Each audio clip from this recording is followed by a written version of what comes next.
Ladies and gentlemen, this is the headline of international news. There is mourning in Ukraine. There is mourning in the hometown of President Volodymyr Zelensky. It's very tense. These are tears that are flowing. Yes, the surgical strike that Russia has carried out. On this morning of April 5th, 2025, with ballistic missiles, created more impact than one would have imagined. You see, when we look at the results of this surgical strike, the toll which is increasing, you will understand that it was a form of revenge from Vladimir Putin. Since Vladimir Putin has maintained complete silence, he observed the ceasefire. Meanwhile, the perpetually dissatisfied Volodymyr Zelensky ordered, under instructions from Paris and London, to continue the bombings on the Russian side. Russia has issued warnings multiple times. Nothing has changed. And that is why Russia decided to break out of its shell, to break its silence, to emerge from its lethargy, to abandon its laxity, and to show its true face to Ukraine and its masters, Paris and London, as well as those who support Ukraine in continuing the conflict, instead of a ceasefire agreement, a peace agreement. This strike, carried out by Russia, sent several people to rest, eternal. I say it clearly, it looks much more like revenge, since it was Zelensky's hometown that was targeted. Kiri, that's the name of the place. As you can see in the images, there was a lot of damage. There was no distinction. Russia did not distinguish between military and civilian targets. No, it was in a restaurant. NATO officers and their respective unit commanding soldiers of Ukraine were sent to rest, eternal. But alongside, many civilians were injured. 19 were sent to eternal rest. Here is what he poses, Volodymyr Zelensky. First, to declare a national day of mourning and to directly accuse all other nations of their silence, which they describe as guilty silence, in the face of what happened on that Saturday morning. 1.5, April 2025. Ladies, gentlemen, and everyone, in the context of this video conference, this is of course what we are going to discuss. But before continuing, I humbly ask you to share the video conference, share it in all possible groups. Give it lots of likes, give it lots of hearts. And for all those who are here for the first time, thank you for subscribing. Click to subscribe. And above all, don't forget to activate the notification bell because it allows you to never miss our video conferences again.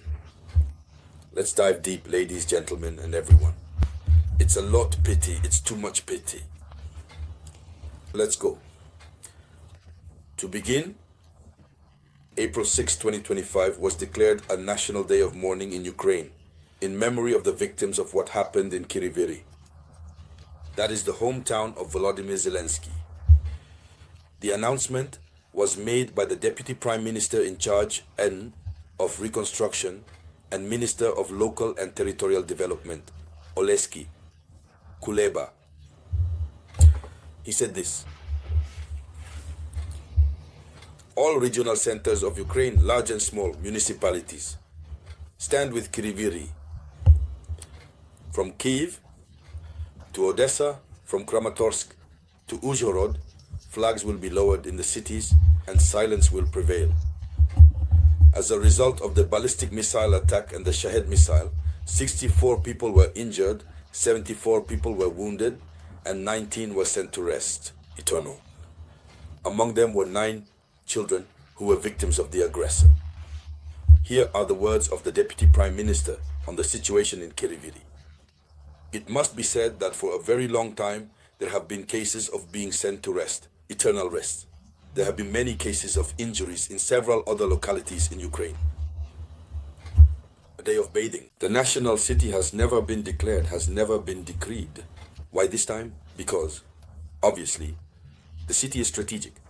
It is the hometown of Vladimir Zelensky, President Zelensky.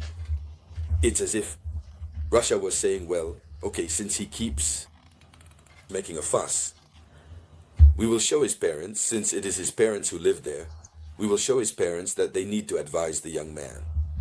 Unfortunately, the outcome is sad. It's pitiful. There is an image that has gone viral, an image of a young child, 3 years old,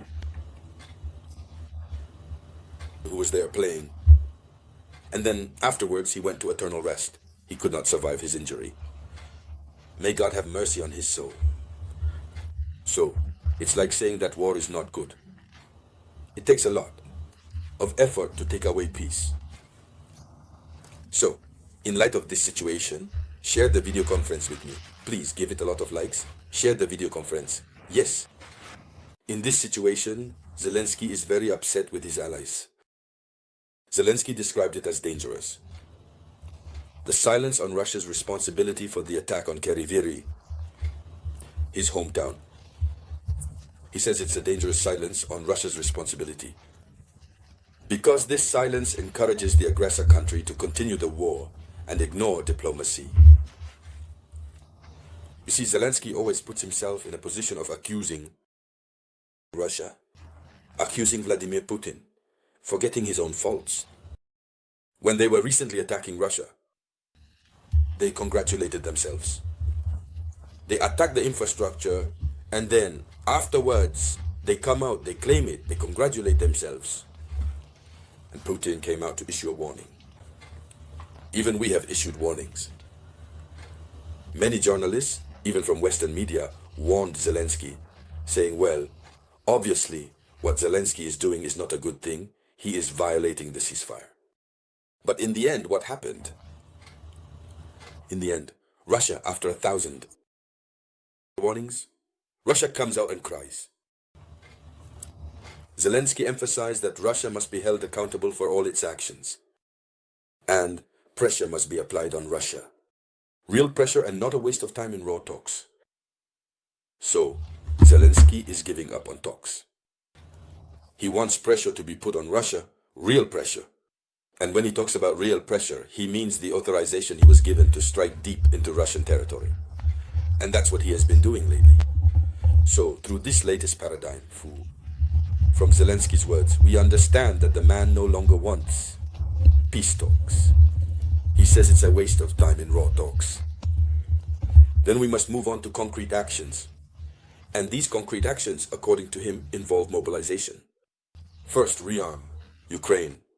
Secondly, bring in a military contingent, as Paris and London have proposed, to send a military contingent composed of foreigners to fight against Vladimir Putin, to fight against the Russian Federation.